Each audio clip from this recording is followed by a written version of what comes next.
Hey, I'm Troy Hill. I'm up next on Quad Radio.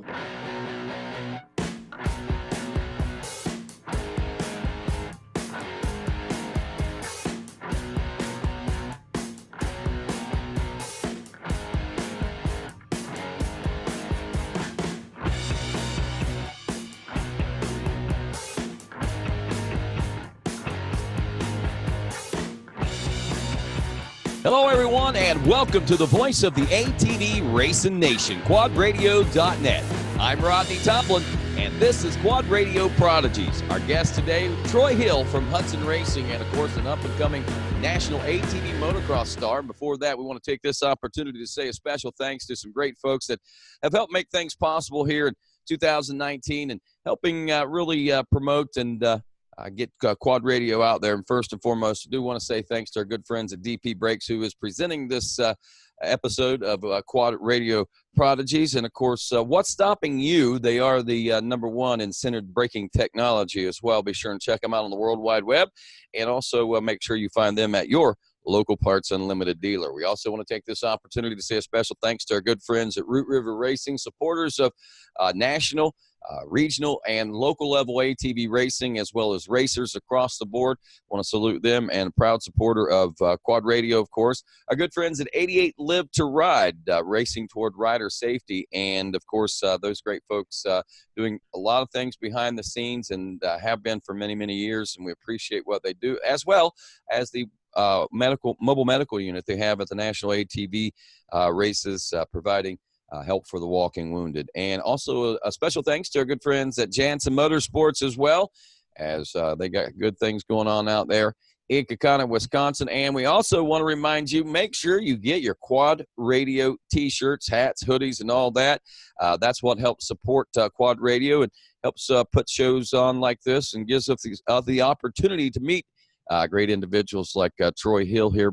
And I can't remember, Troy, I guess first question that I've got is this your first time on Quad Radio? It doesn't seem like it for some reason. I know we talk a lot. I just can't remember ever posting a video where you were featured in it. No, this is my first time. We always, every time at the Nationals, every time we talk, you're always like, man, we got to get you on. And this is finally on. Well, there you go. Good to have you on. I know it's been a big winter. Weren't you on last fall? All you guys on briefly there last fall, Yes, didn't sir. we? That's what I was thinking, because Yes, sir. the Hudson Racing team, you guys had some big plans and some exciting things going on at that particular time. Everybody seemed to be really amped up with what was taking place. And I got to say, is the feeling still there? Are you guys still as charged as you were, say, in November or so? Oh, if not more charged by now. You know, we're 2 weeks away and we're all hungry. 2 weeks, man. It's hard to believe. I mean, it seemed like a lifetime last time we all talked. Let's back up and go through things. Last year, real quick, briefly, the season, I'm going to say it right now, it wasn't what you wanted, I don't think. Obviously, there were some obstacles and some hurdles that you had to overcome. Oh, yeah, for sure. I feel like I just struggled being consistent. My biggest downfall last year was my starts. You know, with the run up front with the best, you know, some of the best up-and-comers is tough when you're starting behind them all every time. Yeah, it does. It makes it a little tougher, and I assume that's one thing that you've been working on here in the off season, right? Oh, yes, sir, for sure. So let's run into where we got things going last season. Obviously, there were changes going on. Tell me how, once again, refresh me how you guys got the team together and what the objectives and goals are here.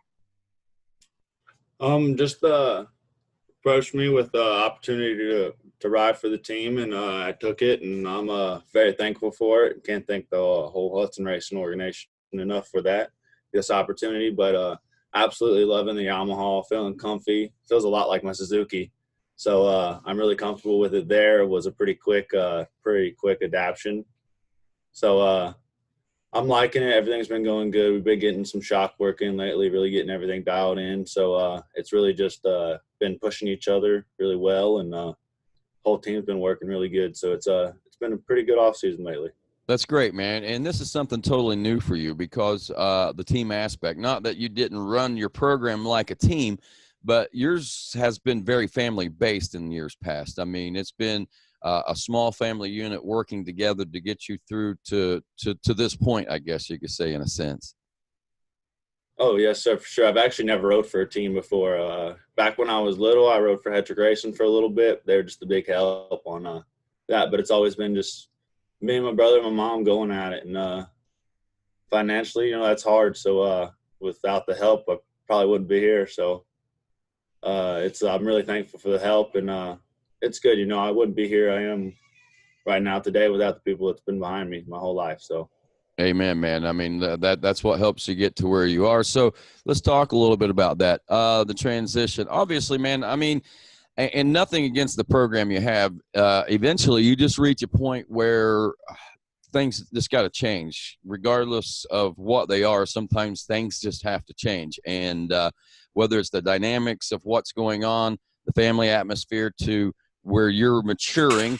I'm sure that you want to break away from that a little bit, and at the same time the opportunity to ride with more people and to work with more people was probably a pretty appealing opportunity for you. Oh, yes, sir, for sure. I love the aspect of working with competition. I like it, to push off, to feed each other. When you have people that you can go to the practice track with and you can push each other for your whole moto and help each other get faster without having conflict of interest of I don't want to show you this. So at the race weekend, we're been pretty good without not having any of that. So we just been really good, pushing each other and helping each other get better and faster each day. Showing each other your best each day, so each one of you can work to get better. I think that's a great concept and a great idea. And the dynamics of it has to be totally different. I mean, you actually have somebody to work with and, well, this setting's working for me. I did this, I did that. I mean, that's probably something that you've never been able to talk about. I mean, to just simply go out and run a 20, 30-minute moto and then get off the bike and sit down and talk to somebody strategically, like you say, without holding anything back about how the lines develop, how you were hitting this and how you were hitting that as the track changed and stuff. I imagine that's a pretty big difference for you.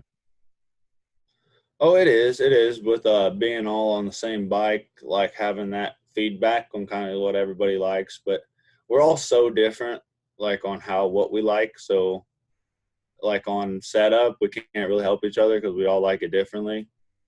We do help each other. We do work off each other very well and that stuff. But just some stuff there, we do good with pushing each other. Is the best thing we're all good at. So I'm excited.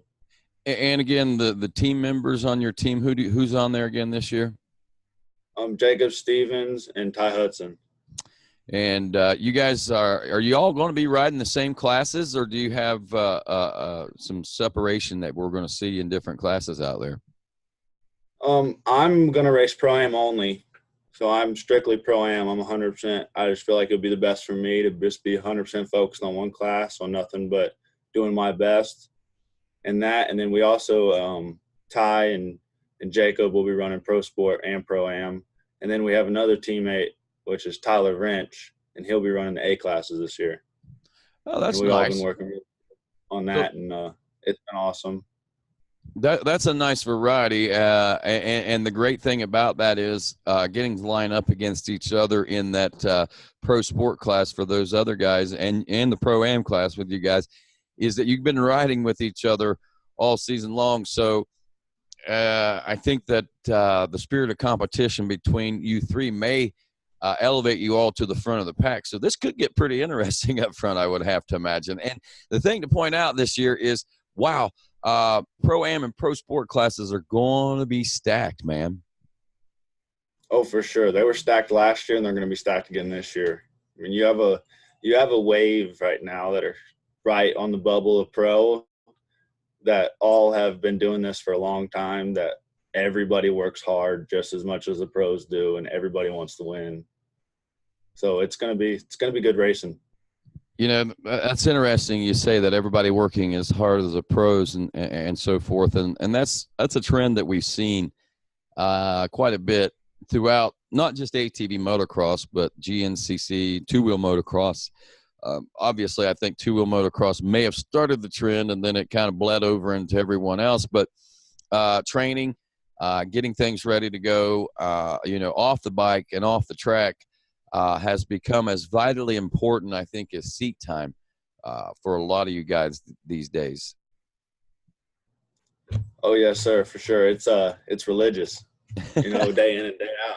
I like being on a schedule. I like going to bed at the same time, waking up at the same time. It's been hard lately because we've been working hard late nights and everything, but just got to do what you got to do to help out and get stuff done. It's crunch time. It is crunch time. It most certainly is. 2 weeks to go. Pretty exciting stuff, no doubt about that. Working late on the bikes. You're on a team now. Why are you working on your stuff, man? What's going on there? Just to give help. Nick's been crazy working his butt off hard for us. So any help I can give to him. So you're not some pampered little rider over there. I mean, this is you're having to work for the spot on the team, it sounds like. A little bit for sure. It's just we're all here to help. So if he's gonna work late and work out like that, like I'll go to bed a little bit before him because I'll be tired from the day, but I'll go back in there after dinner and we'll work on bikes for a couple hours and then. Big move for you. Next day. Yeah, big move and big changes for you over the course of the last season, Troy, and we'll talk a little bit more about that. Let's take a quick break.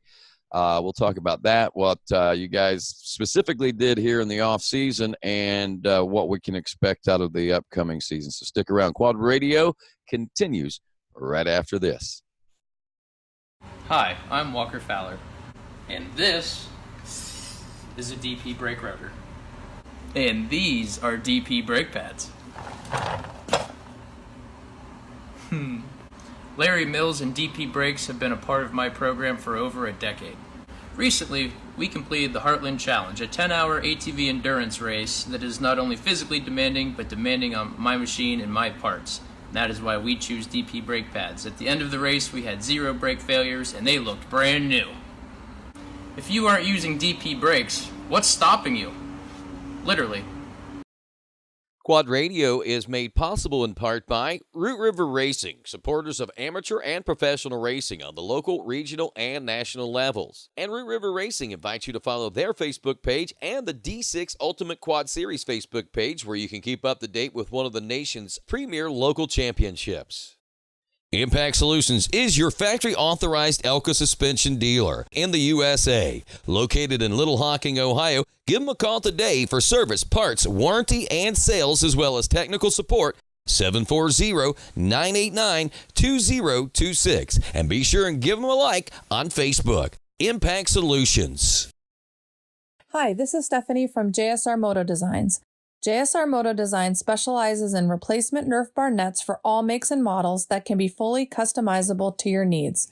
Our custom apparel can be specifically designed for your race team. We can help make what you wear personal on and off the track, including embroidered or printed hoodies, jackets, t-shirts, hats, jersey lettering, butt patches, and more. Check us out at jsrmotodesigns.com or find us on Facebook and Instagram. And welcome back to the voice of the ATV Racing Nation, quadradio.net. I'm Rodney Tomlin, along with Troy Hill from Hudson Racing, one of the ATV motocross up-and-coming Pro-Am racers in the 2019 season. We've been talking to Troy, big changes for him in the off-season, so some transitions for him, moving basically cross-country, and that's something that we haven't had a chance to talk about yet, Troy. Yeah, man, we mentioned that in the early part of the interview there just a few moments ago. Big changes for you. Not only did you switch teams, you relocated completely geographically. Aren't you like more of an East Coaster, Tennessee, or some kind of guy? I mean, I'm a VA guy for sure, Virginia. Yeah, I've been there my whole life.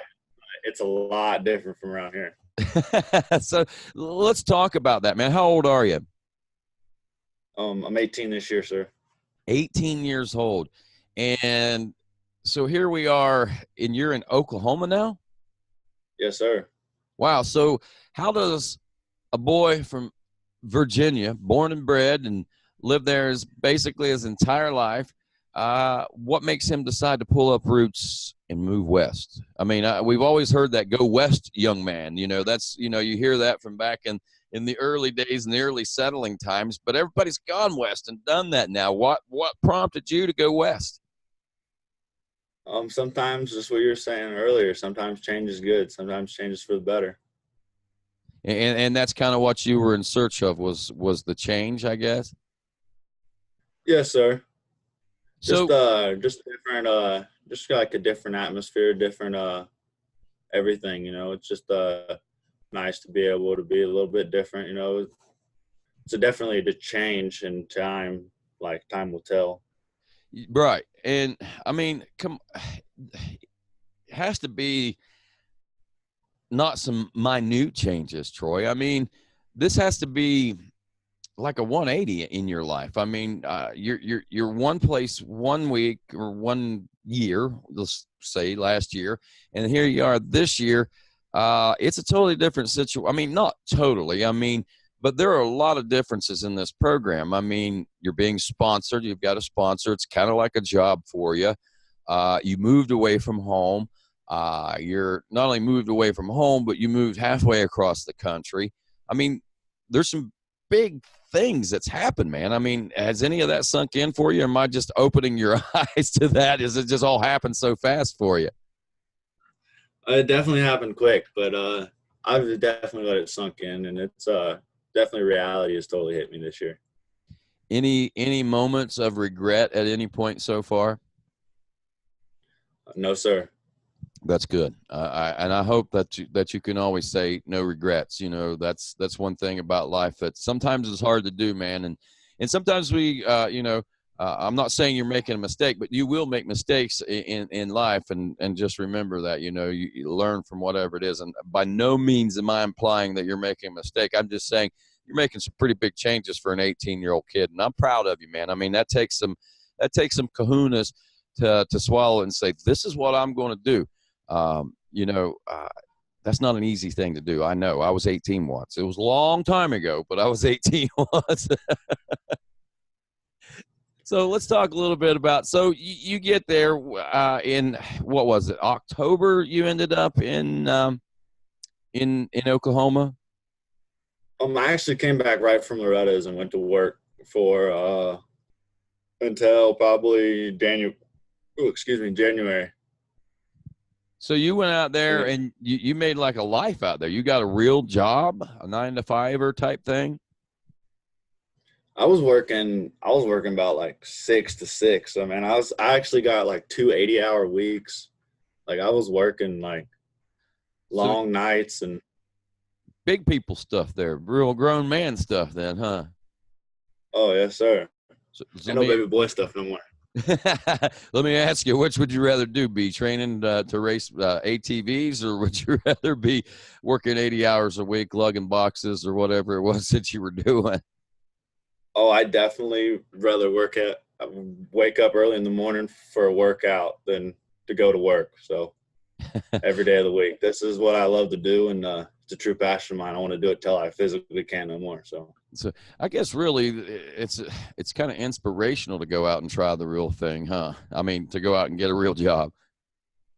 It is. I would sit there all day. I was actually working pipeline, so I would be helping a welder or doing whatever it is out in the field, and I would just be sitting there all day long just thinking about riding or being that little kid kicking dirt around. Like if I'm not sitting there not doing nothing, just wishing I was on the track, wishing I was riding. So it was definitely a change.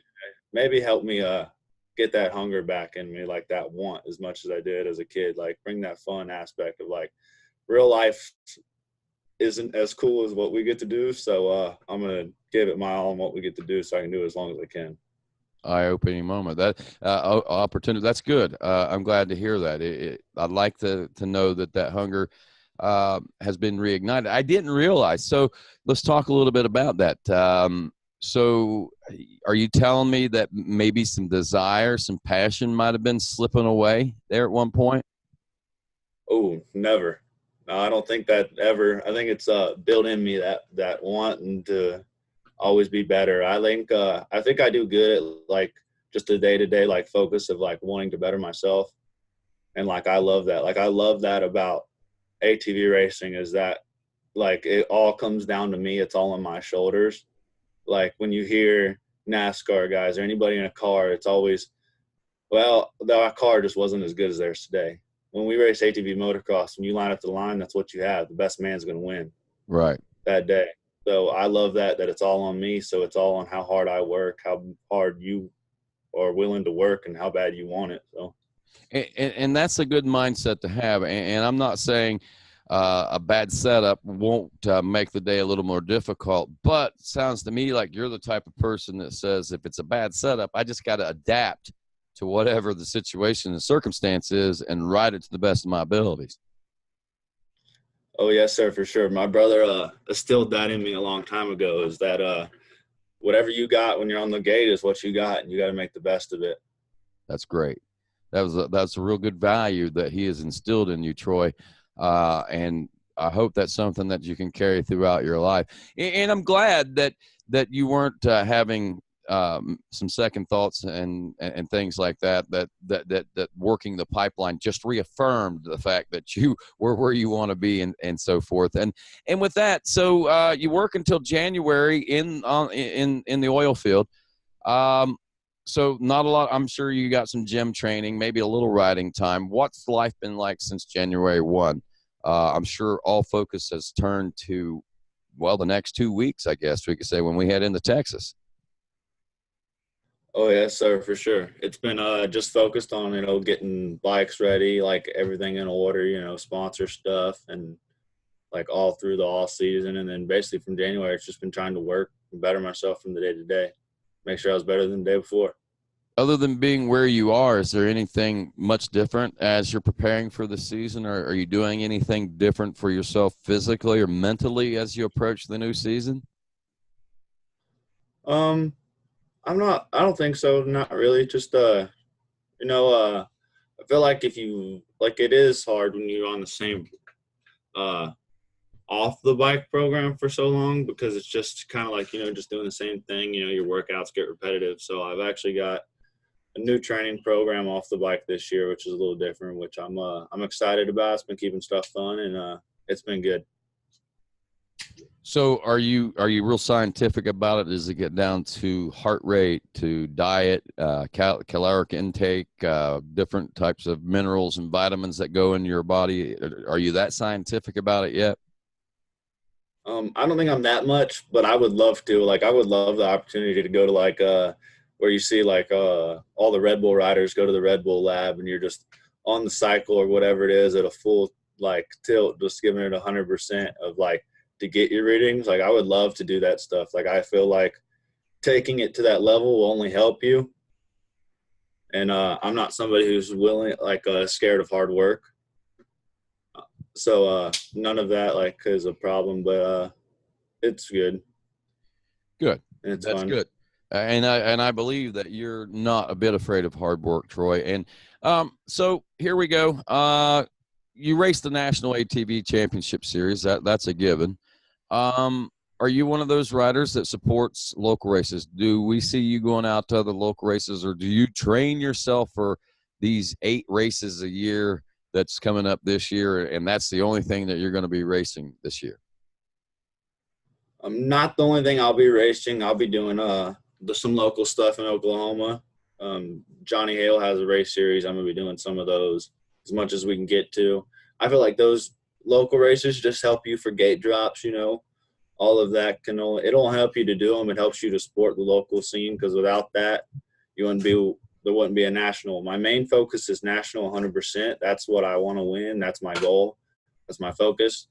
But I feel like locals only help support you and get you where you are. Like I actually raced locals I started riding quads when I was 5. I raced locals till about 2010. So 2005, 2010, I raced locals, and then I went to nationals. So without the local scene, a man wouldn't have been in a national, or wouldn't even have probably ever been on a four-wheeler.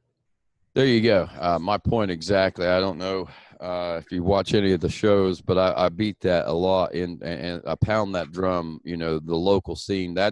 I think we as a national scene sometimes kind of overlook and try to build ATV racing around what's going on the national level. But again, we need to build at the grassroots, and it takes riders like you, your team, and everybody across the nation to go to their local races, to travel to other regions, to help support those races if you happen to be in that region or that area at that time. Get the exposure out there. The more we have out there racing, the more opportunities people are going to see that it's pretty cool. And the more we have, and I think it's more important for the fast guys, the really fast guys that just blow people away like yourself, to go to these local races, because people really need to see what level a four-wheeler can go to, because so many folks, you know, are accustomed to seeing Johnny Farmer come out to their local race, and I'm not taking it, because some of those guys are really good.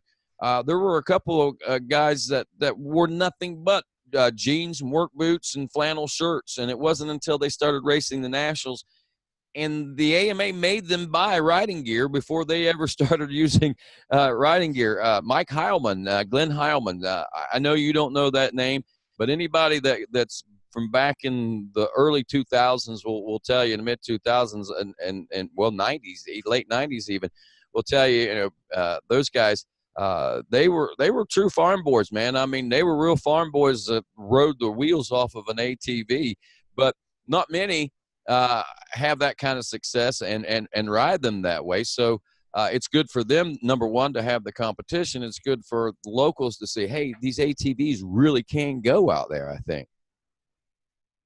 Oh, I think so for sure. I think it's cool to get to see that. You know, I remember when I went from locals to going to a national scene, it was, the level of competition was so crazy. My first ever national was Loretta's in 2007.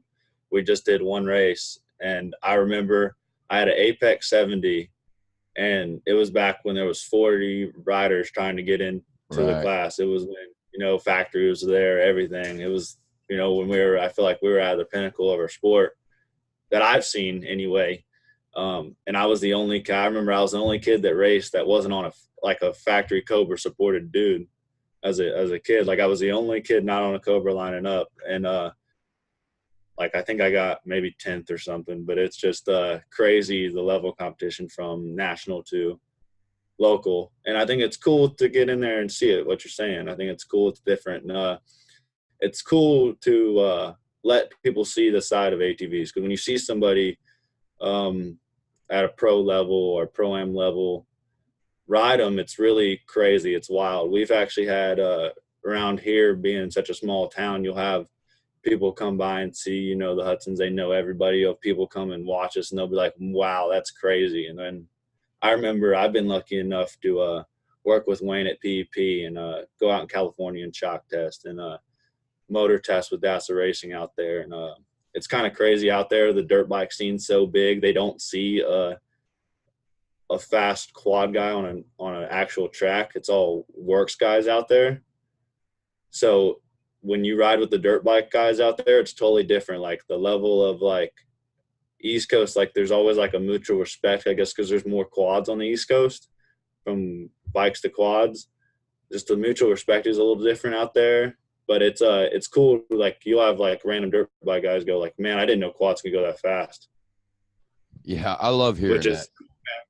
That's a cool feeling for sure. Because bike guys do not like getting passed by a quad or do not like any of that. So when they come up and they'll be like, man, you're quick, that's a nice compliment. It most certainly is. That's for sure. So you're pretty experienced, man. I mean, you've sounds like you've had a pretty storied amateur career up to this point, huh? Yes, sir. I'm truly blessed to be able to do everything I've done with working with, I feel like, some of the best people in the industry, and I feel like I have some of the best people in the industry definitely behind my back, and had them there for a long time, and blessed to do that and work with so many great companies and be able to travel the way I have. I've gotten to see, you know, almost the whole United States. I've never been out of the United States, but I love to be able to see it and get to experience different cultures from California to, you know, up north to down here in Oklahoma to back home in Virginia to Florida and everywhere. Yeah. One thing I definitely like to do is get out of one day I'd love to be able to race for Quad Cross the Nations and represent USA. That's definitely a huge goal and dream of mine. Wow, that's neat, because that, honestly, that was one of the next questions that I was going to say to you. Maybe you'll get a chance to race out of country if you get to be chosen for the Quad Cross of Nations team. It's a few years down the road, but maybe not as far down the road as what we realize. This group of kids that you're coming, that you've been raised with, I guess you could say, come through the ranks with. I mentioned it earlier. It's a deep talent pool. Talk a little bit about that. I mean, you've got what I know. Little Ford, Bryce Ford is going to be racing, I think, in the Pro Sport and Pro-Am class, if I'm not mistaken. Is that correct? I'm not sure at all. I'm really good at focusing on myself, and I like that. That's the thing I worry about.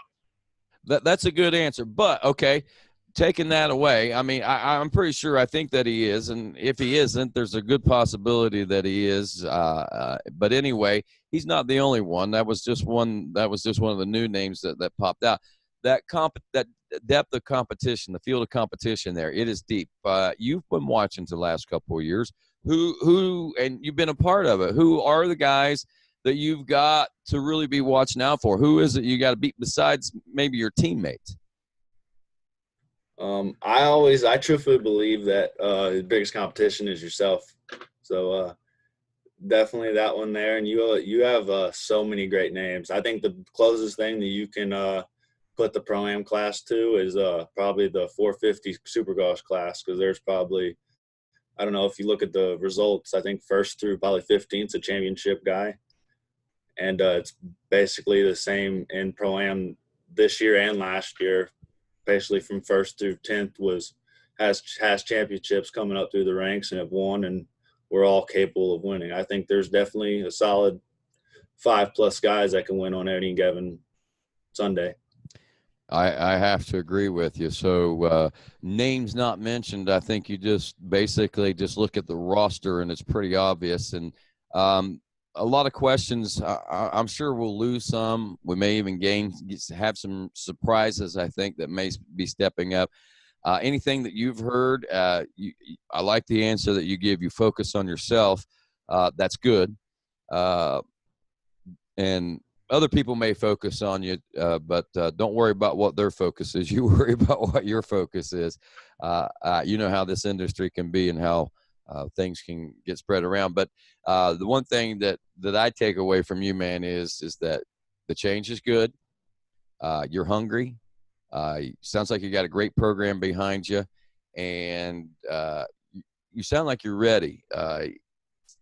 It's time to go out. These 2 weeks can't pass quick enough for you.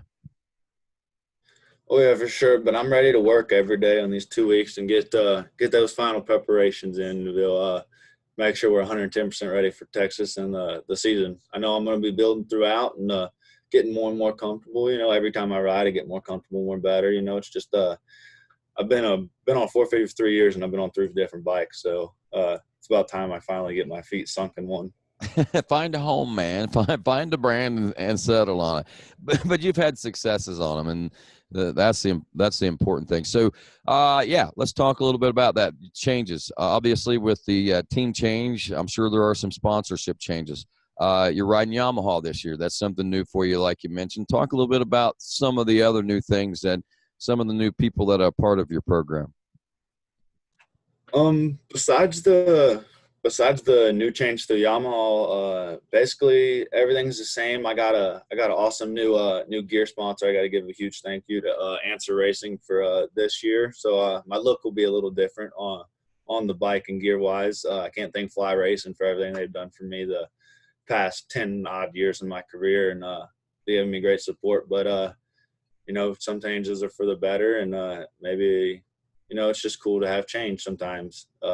Change it up if it's your outfit or whatever it is. But besides that, I still have I still have my same engine builder. I still have Dassa Racing.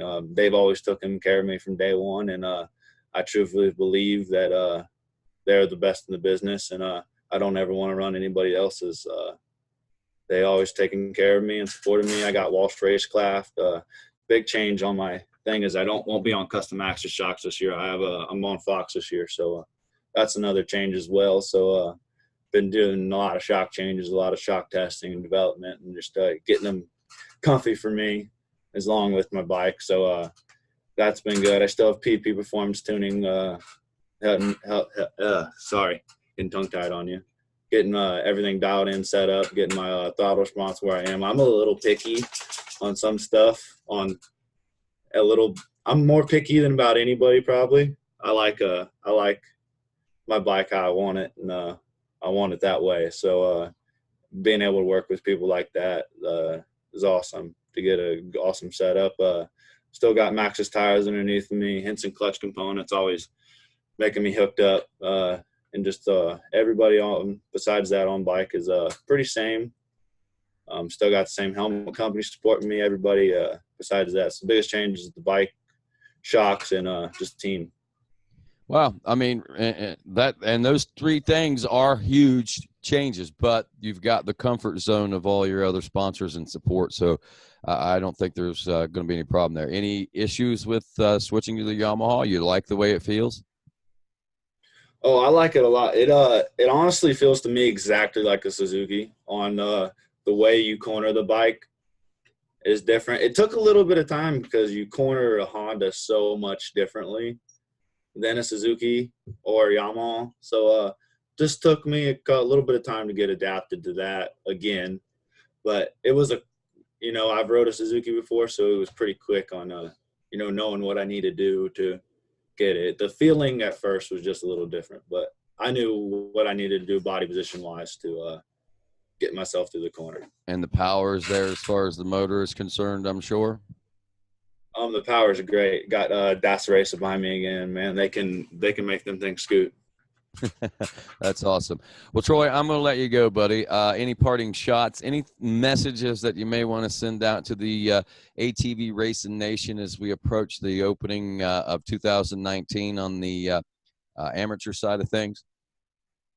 I just want to give you a huge thank you for having me on, and just my whole support group behind me, support me. I can't thank everybody enough. All righty, that sounds good. And with that, we're going to let you go, my friend. Thank you. All righty. That's Troy Hill. I'm Rodney Tomlin, and this is Quad Radio Prodigies.